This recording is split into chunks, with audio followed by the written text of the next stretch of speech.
Yo, what's going on, YouTube? And welcome to the Goal Line Hockey Podcast, episode number 12. We've made it to a dozen podcasts here in the Goal Line Hockey community. We have a lot to talk about. It's the first week of the NHL season. A lot of excitement starting to build up around here. We have a couple of captaincies named around the NHL. The Detroit Red Wings named their new captain. The Vegas Golden Knights named their first captain in franchise history. A couple of moves in terms of prospects that we may have thought been on the fringe of making their rosters down in Anaheim, in Los Angeles, as well as in Nashville. A couple of surprises that I'm shocked didn't make the roster. We'll be taking a look at that in this video. So let's get going with this week's podcast. We're going to start things up in Detroit, as the Detroit Red Wings named Dylan Larkin the 37th captain in Detroit Red Wings history. A big opportunity here for Dylan Larkin. Not really much of a surprise. He's been with the Red Wings since the beginning of his career. And remember, he's taking after guys like Ted Lindsay, Gordie Howe, Steve Yzerman, Nicholas Lidstrom, Henrik Zetterberg are just a few of the most recent captains in Red Wings history. He's taking after a huge amount of, he's got a lot of responsibility, especially up in Detroit. Those fans are crazy up there. And, guys, Dylan Larkin, he's legit. I know some people have their thoughts about him, but he's from Waterford, Michigan. He's right down the road in Motown, which is just absolutely amazing. A former 15th overall pick back in 2014. He's 24 years old, and Steve Yzerman has decided that, now that Henrik Zetterberg has left, they are going to go with the hometown native Dylan Larkin as the captain moving forward for the Detroit Red Wings. Now, moving on to some other captaincy news. The first captain in Vegas Golden Knights history, 28-year-old Mark Stone. Mark Stone is the captain of the Vegas Golden Knights. Now, remember, he had a little bit of a leadership role in Ottawa as an assistant captain for a few seasons. He played with the Brandon Wheat Kings in the WHL. Was a leader in Brandon as well. Was with the Ottawa Senators for a couple of seasons. And now with the Vegas Golden Knights going into his third season with the Golden Knights, will be the captain for the team. A very exciting moment. Just a really great player, a great leader. And this guy is legit. So a great job by the Vegas Golden Knights, and they have their first captain. So congratulations to both Dylan Larkin and Mark Stone on being the captains of their respective franchises. Now, we're getting into something a little bit interesting here, as the Anaheim Ducks have decided to send both Trevor Zegras and Jamie Drysdale back to the American Hockey League. And now the question arises that they cannot go, specifically Jamie Drysdale cannot go to the OHL, as the Erie Otters of the OHL are not playing right now. So makes it difficult because now they have to wait till the AHL season starts, which they'll be playing with the San Diego Gulls. And they do not start till the beginning of February or mid-February. So they're going to have to wait a little while. Definitely a tough pill to swallow. They didn't make the taxi roster squad. So obviously there's belief in the organization there in Anaheim that neither of these guys is ready. And Bob Murray has decided to send them to the American Hockey League. Same story goes down the road in LA, as the Los Angeles Kings have sent down second overall pick Quinton Byfield and Arthur Kaliev. They've sent them to the Ontario Reign of the American Hockey League, the AHL affiliate of the Los Angeles Kings. Both teams, again, these are young guys that just, you were thinking were going to make the roster. And the thing about Quinton Byfield is he's like 6'6", 210 pounds or something like that.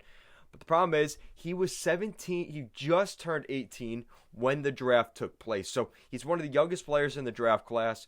He still has a lot of other things to work on besides his size. He has the NHL size, but there's other things he still has to work on. Arthur Kaliev absolutely has some things he has to work on. He has an unbelievably good shot, but other than that, there are some factors about him. Despite what he did in the World Juniors, he put up a fight in training camp, but at the end of the day, it was best that these guys go to the AHL. But I have to admit, I'm pretty surprised that Quinton Byfield went to the AHL. Now the Nashville Predators. The Predators are interesting because these guys are not young. They're young, but you can make an argument they should be making the Predators roster, especially with what they have. Eeli Tolvanen and Phil Tomasino, both former first-round picks of the Nashville Predators, both sent to the AHL's Chicago Wolves. So they're sharing a partnership in the AHL with the Carolina Hurricanes. The Chicago Wolves they're going to be pretty solid this season. They're going to have the likes of Tomasino, Tolvanen, as well as a guy like Jake Bean, who likely isn't making the roster out of camp for the Carolina Hurricanes. So that's going to be a pretty stacked team there in the Chicago Wolves. But other than that, it's really frustrating because you look at, a guy like Tolvanen, really highly sought after, almost a second-round pick. He seemed like he was going to be a diamond in the rough, a gem at the end of the round, kind of like Alex DeBrincat a couple years before Tolvanen. It just has not turned out for him. He had one good season with Nashville, and even that wasn't good enough to keep him on the roster next season. So we'll see what happens here with the Predators, Eeli Tolvanen and Tomasino. But the questions are starting to arise on those guys. We'll see what happens. I mean, you look at the roster, specifically for Nashville. Nashville. You look at their forward group. You have Victor Arvidsson, Philip Forsberg, Ryan Johansson, Matt Duchene, Rocco Grimaldi, Calle Yarncroke, Colton Sissons, Luke Kunin, Nick Cousins, Eric Howla, Brad Richardson, and Yakov Trenin. Are you really telling me that Nick Cousins, Brad Richardson, Yakov Trenin are better than Tolvanen and Phil Tomasino? I don't know. So obviously John Hines is up to something there, or maybe he just feels they aren't ready for the NHL. So we'll see what happens. But at the end of the day, tough news there. And like we've been saying, I mean, with the Ducks situation, in the end, really based off an article, the decision came down to long-term growth versus short-term gain. And that's really what it comes down to for all of these young guys. Are you willing to, you get more quote-unquote skill right off the bat, but their raw talent isn't, it's not enough. They need to be coached a little bit. They need to work. A lot of guys have to work on their defensive game because think about it, most of these guys have been dominating at their level, and they're just bringing the puck up, going back, taking the puck up. Like, they're not playing that much defense, a lot of these guys. So it's part of the game. They have to work on that. You have to become a two-way player, especially in today's NHL. There's too many guys, like I just mentioned, like a Mark Stone, where he scores goals, he's got a great hockey IQ, and he's able to strip the puck on a back check. And you need to be able to have all facets of the game. You have to be good in all areas, because nowadays in the NHL, just skill won't get you in. Look at my buddy Josh Osang. You could ask him about that. So, just a perfect example of that. But that's how it is. Guys, the Colorado Avalanche have unveiled their new uniforms to pretty polarizing opposites. You've either got the people that love the new uniform and other people that absolutely hate it. Now, if you've known over the past couple years, the Colorado Avalanche have had their burgundy jersey, the burgundy red with the blue on the shoulders or whatever, and now they've decided to go with that blue across the pants, across the gloves, and on their helmet. And I think it looks unbelievably good. This is an absolutely gorgeous it's a great decision. I mean, it looks unbelievably good too. 25th anniversary. It kind of reminds me of the Nashville Predators, where some people were happy about the mustard colored the helmet. A lot of this comes from back when they had the Stadium Series last year, where they had the blue helmet. It was kind of, a foreshadowing of what we're seeing right now. So I think they figured, hey, you know what, that looks pretty solid, and we should have that as our regular uniforms. Again, they took the pants, the gloves from that jersey, and they've now implemented it on their full-time uniform. So I think a lot of people are pretty upset by it. It may look a little bit different on the away jersey. I want to see how that looks, because remember, their away jersey doesn't actually have any of that blue on it. It's the burgundy shoulders and a white jersey. That light blue is nowhere to be found on the jersey. So it's going to be interesting to see what they do with that, because I'm looking at it right now off of Aesthetics, and the road jersey looks a little bit worse than the home. So we'll see how it looks, but I don't know. The away jersey, this may be not as good, but really solid though. I like that they change it up. Change up the style a little bit. Like I said, with the Nashville Predators, they had the navy blue helmet. Now they've gone to the yellow bucket. I think it looks so much better. Change is good, and I think people have to adapt, and that's kind of what we've seen the Colorado Avalanche do. And shit, you know what? If they win the Stanley Cup this year, I don't think the Av fans are going to be wanting the old uniform back, because they just won a Stanley Cup. So we'll see what happens, but pretty solid overall. All right, so now, guys, your favorite time of the podcast. We are exactly 10 minutes in, and we're going to take a look at some of your guys' questions. Now, first off, I do have to say thank you, because right now we are at 831 subscribers on the YouTube channel. We have grown tremendously. Last weekend in particular, a couple of videos did absolutely amazing. So I appreciate the support as always, guys. And we're very close to 1K, less than 200 subscribers. So I appreciate that as always. So JC Martin says Atlanta needs to come back. Are we going to see an Atlanta team come back? We've already seen two Atlanta teams. We've seen the Atlanta Flames, who went to Calgary, and the Atlanta Thrashers, who were relocated to Winnipeg, which Winnipeg got a second NHL team. So are we going to see an Atlanta team anytime soon? I don't think so. I think the market just isn't there in Georgia, which is a shame, because that's a different hockey market, which would be nice. It's a good in-between between Carolina and Florida. Unfortunately, it just hasn't worked. And there's obviously been some issues in Georgia. It just hasn't worked out yet. Maybe if it becomes more developed in the next 20 years, but as of right now, they're more focused on, I think they're going to try Quebec again before they try a city like Atlanta. They're going to try Kansas City. There's so many cities they're going to try again before they go back to Atlanta. If they brought back the Thrashers logo for another team, I would absolutely love that. But the chances are very slim of that. But at the end of the day, that's just how it goes. So I appreciate the comment, JC Martin. It's Loco314. What's up, buddy? I know you're always commenting. And he commented on my power rankings. I knew I was going to get some love and hate from the power rankings. So let's see. It's Loco314. Blues at 17 is pretty low, in my opinion. I think adding Hoffman and Krug with the Blues, a big offensive punch they were lacking last season. Binney has to be better, or it will be for nothing. Hashtag Let's Go Blues. Based off of how they played the Colorado Avalanche right now, I kind of agree. Now, again, I think I may have put the Avalanche too high. And you know what? I'm not doing my power rankings this Friday. It will be next Friday. Some teams have only played 1 or 2 games by the time I post that power rankings. It's just not enough difference from my preseason rankings. So I'm just going to wait till next week to do my my second official power rankings here for 2021. So, yeah, honestly, based off of how they played, I agree with you. I think the thing with the Blues is they remind me a lot of the Islanders on the East Coast. They're not gonna score they scored 4 or 5 goals. They did score some goals. But what they're known for is their defensive mindset. And Craig Berube has done an unbelievable job in creating that structure defensively in the Blues organization. They're an opportunistic team. They may only get 4 or 5 opportunities in a game, but they score on those 4 or 5 opportunities a game, and it's enough to win the games. And they only give up 1 or 2 goals a game. That's a recipe for success. And we saw the St. Louis Blues stray away from that in the playoff bubble last year. If they were able to keep that, who knows? They may have gone on a deeper Stanley Cup playoff run. Jordan Binnington didn't look that great either, so there were just a couple things that didn't work for the Blues. We're going to see how this team really is. I think their one weakness is in between the pipes. If Jordan Binnington is not good, I don't have enough reliance in Ville Husso as the guy behind Binnington. So thank you for the comment. It's Loco314. I kind of agree with you. Based off of the game I saw from them last night, they look really solid. So we'll see what happens with the Blues. NP22, talking about the Devils. He's a Ranger fan, I know that. So I think New Jersey will surprise some people. Not saying they will make the playoffs, but I think they will do better than expected. I don't know.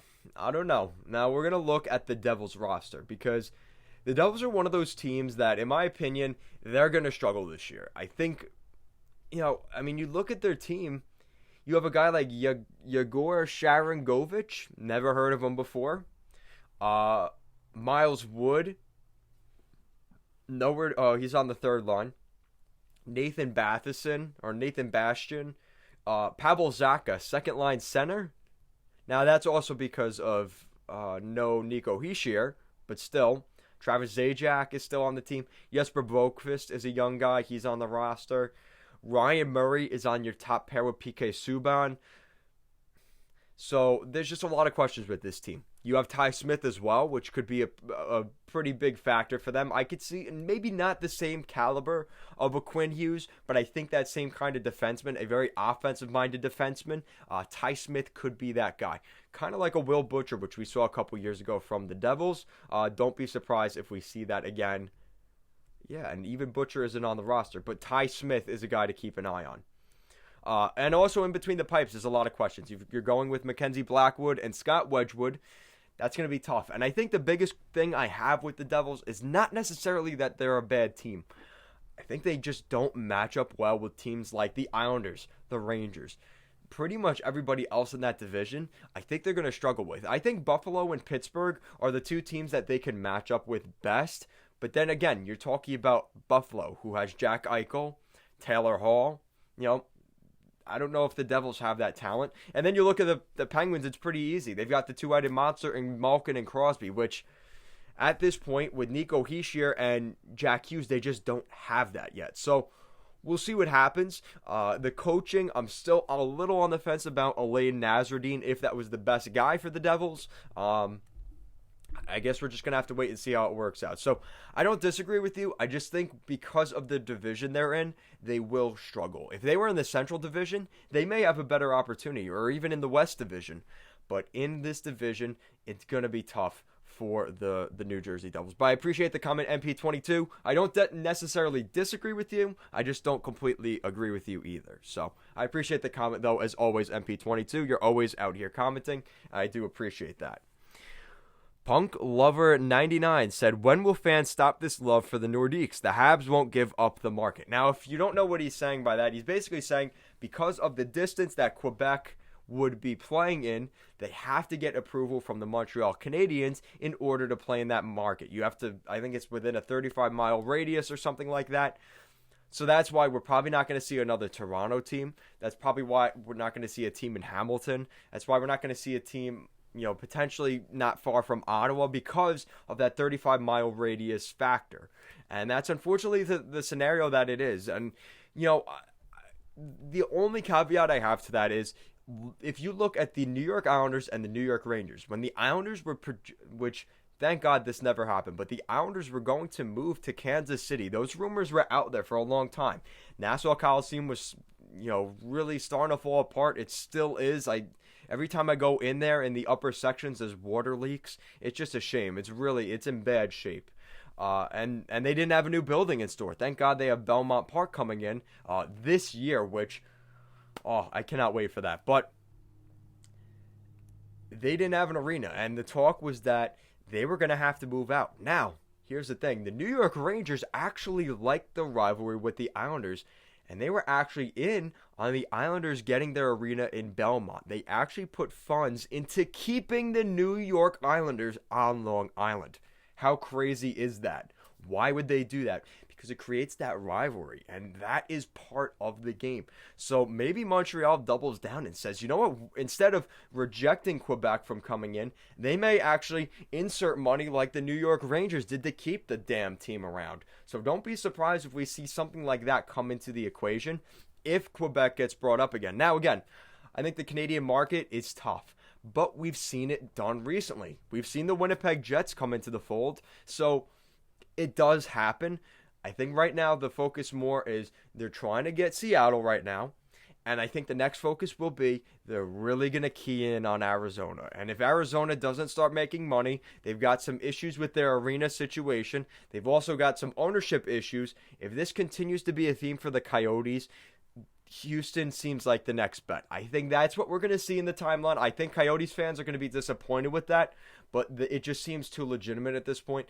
I think right now, focus is Seattle, and once Seattle comes into the NHL, keep an eye on Houston. Whether they get an expansion team or a relocation, whether it's the Florida Panthers or the Arizona Coyotes, don't be surprised if we see a Houston team, and after that point, we could maybe see them look at Kansas City or Quebec. But that, I hate to say it, I think we're another 10, 15 years away from seeing that happen at this point. Or if the NHL is really looking to get some money, maybe they, because, Seattle's going to save the NHL with the money they're bringing in this season because of paying for an NHL franchise. Maybe the NHL sees it as a money grab, and they maybe bring in Kansas City or Quebec. So We'll see what happens. I just think there's too many intangibles that need to be put in. Do they have an owner? Do they have a building? I've done videos on this before, so if you're interested in looking at that on my expansion videos, you could check that out. I talk about Houston, Kansas City, Quebec. I'm trying to look at the Hamilton, bringing back the Hamilton Tigers. Do we see any of those teams coming back? So I appreciate the support, Punk Lover 99, and I appreciate the comment as well. MAST commented on my Islanders video, best goalie duo and defense and coach and top 10 offense. That's interesting. I don't know if I agree with the top 10 offense. I think the Islanders are more of a defensive minded team, and I don't think they have that top tier caliber team or that top tier caliber player. Now, can Oliver Wahlstrom or Kiefer Bellows become that player? Maybe, but as of right now, it's Matt Barzal. And that's it. So the Islanders need a little bit more help. And I'm not discounting guys like Beauvillier. I'm not discounting guys like Eberle or Lee. But they aren't that same tier player as like what we just saw, what we were talking about earlier. Mark Stone. That Mark Stone-esque player would have been perfect for the New York Islanders. He's a great defensive-minded player, a great two-way player, but he also scores a shitload of goals. And I think the New York Islanders, if they could have got Mark Stone, maybe Lou Lamoriello would have given up just that little bit more for Mark Stone to acquire him. But unfortunately, the Vegas Golden Knights won that bidding war. But I really think a guy like that is crucial for the New York Islanders if they want to find that success. If they want to find that next level, they need that kind of player. The Sons of Liberty commented, I hope the NHL doesn't make the jerseys look like NASCARs. We'll see what happens. I think it's a shame. Hopefully that doesn't happen. But we're seeing it already. The advertisements by the blue line, the advertisements down by the goal line, the advertisements on the helmets. It's only a matter of time before we see advertisements on the jersey, unfortunately. Let's see. Dylan Colley. I've said this on other videos, and I'll say it on this one. Dubois in Montreal doesn't make any sense.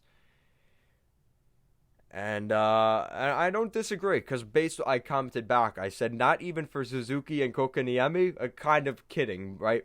But I said, I agree. That's too high of a price, but the rumors are out there. And that's why I cover it. Appreciate the feedback. So, again, I think those rumors, the thing with Pierre-Luc Dubois leaving Columbus, he's probably going to leave Columbus. And whether it's at the trade deadline or next season, there are teams that are looking at him. And they're swirling around like sharks and waiting for the right opportunity to bite. Now, if Columbus starts to struggle out of the gate this season and the media is all over Dubois and the Blue Jackets, they're going to look to make that move. If not, they're just going to sit on it and wait till the offseason, I think. So, I don't know. I think the Anaheim Ducks are a real contender. The Montreal Canadiens, even though it doesn't seem like it makes sense, they could be a contender as well. And the New York Rangers. I've been hearing a lot about the New York Rangers being in on him. Again, the Los Angeles Kings rumors have been out there as well. So, there's a couple of teams that could be in on him. But again, why would the Ducks be in on him? They have Zegras, Lundestrom, Steele. Why do they need another center, But again, it's that next caliber player. And when that guy's available, teams are going to take a look. That's what Montreal is doing as well.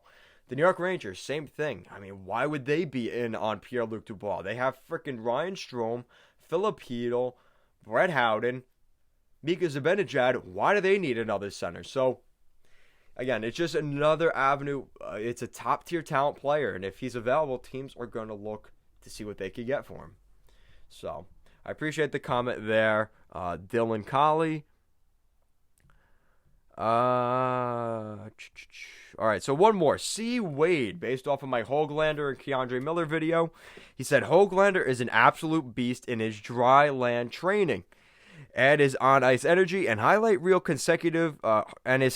goals, and you have the potential for a fourth consecutive Canucks player to be in the Rookie of the Year discussion. I think so. Keep in mind, he hasn't played an actual game yet, so let's not get ahead of ourselves. Yeah, I agree. I think Nils Höglander has a bit of an edge over some guys because of the fact that he played overseas here in the end of 2020, which most players have not played since the beginning of 2020. So it's been almost a year for a lot of these players. He's been playing for the past couple of weeks, over in Europe. So I think it's a little bit of an edge. Is the gap going to close as the season continues? He scored a goal last night. He looks like a solid prospect.